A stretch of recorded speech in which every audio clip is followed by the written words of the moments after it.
Innovation meets imagination.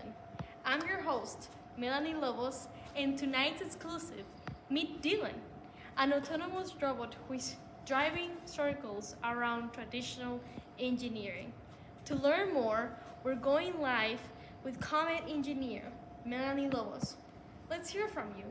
Thank you, Melanie, and thank you for having me today. I find myself in my office in Oak Brook, Illinois, where I built Dylan. And building Dylan has been such an experience to me. More than a robot, he's a toddler now, but with wheels.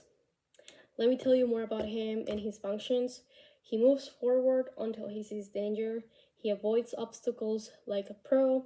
He slows down or speeds up depending on user input, and he shuts down completely when the lights go out. He's not lazy, he's just light sensitive. So, Melanie, wait a second. So, Dylan does basically what we all want to do, avoid problems and sleep in the dark? Exactly, but in engineering terms, Dylan uses a photocell sensor to detect light levels, an ultrasonic sensor to avoid obstacles, and a potentiometer to adjust the speed, just like a boss. He's constantly evaluating his surroundings and making decisions, collecting data. It's like an introduction to machine learning, but with fewer existential crises. So, how does this all apply into civil or industrial engineering? Yes, so for civil engineering, Dylan's system detects how smart cities infrastructure works.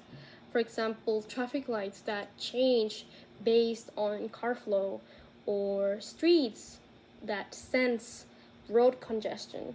He's just like a tiny prototype that helps cities safer and better.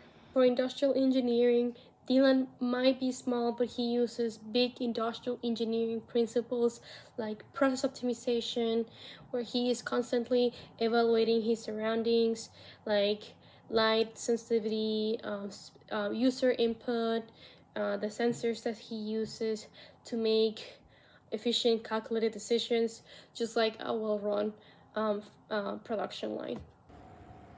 So, Dylan is applying basically Six Sigma principles before he even knows how to spell?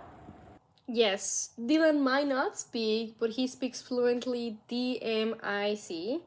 And yes, he has given me a few case and moments.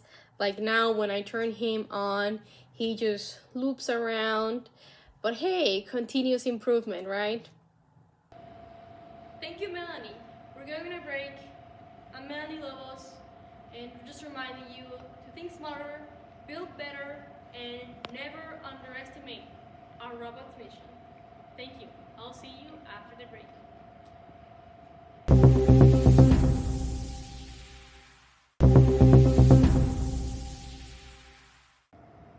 Welcome back to STEM News.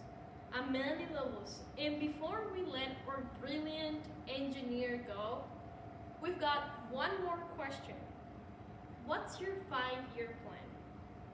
Let's go check with Melanie Lobos once again for her vision with the future. Thank you. My 5-year plan lies on the idea on system thinking. It means that everything is interconnected and progress happens when all of these things go together. Starting with self-assessment, where I recognize my strengths, my weaknesses, and basically my interest in how I can keep on growing. And I reflect on myself, and this helps me to think like an engineer and to try new things for me to improve. Next, we have academic planning, where I'm determined to finish my bachelor's and already be starting my master's with a career that aligns with my goals. Next one is one of the most important for me, which is career development, where I'm always constantly focusing on getting hands-on experience, whether that's for job shadowings, internships, or even networking events. I always try to showcase myself and to present myself in a good way so I can have opportunities in the future.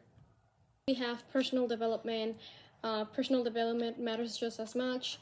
I'm trying to build up my confidence, my resilience, and just to work in high pressure environments so I can grow and I can support others along the way.